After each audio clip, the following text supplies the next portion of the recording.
इस न्यूज के प्रायोजक हैं Balaji academy, PSC coaching centre, पड़ाव चौक, मुंगेली।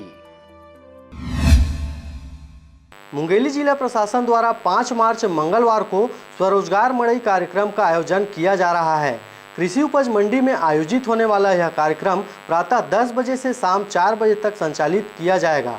स्वरोजगार मड़ई में शासन की विभिन्न प्रकार की स्वरोजगार योजनाओं, बैंक लोन, श्रमिक पंजीयन, रोजगार पंजीयन, लोक सेवा केंद्र की सेवाएं, लर्निंग लाइसेंस, कौशल विकास योजना के अंतर्गत प्रशिक्षित युवक युवतियों को निजी क्षेत्र में रोजगार, कौशल पंजीयन की जानकारी प्रदान की जाएगी। साथ ही पैन कार्ड, बीमा योजना, राष्ट्रीय पेंशन प्रणाली योजना व भारत सरकार की प्रमुख योजना प्रधानमंत्री श्रम योगी मानधन पेंशन योजना की जानकारी दी जाएगी। इच्छुक आवेदक passport size photo, Aadhaar card, bank passbook, ration card, मतदाता परिचय पत्र व शैक्षणिक योग्यता के साथ मंगलवार को स्वरोजगार मड़ई मेले में भाग ले सकते हैं। मुंगेली से विनय राज बांधड़े के साथ ब्यूरो रिपोर्ट, आरजे रमझाझर।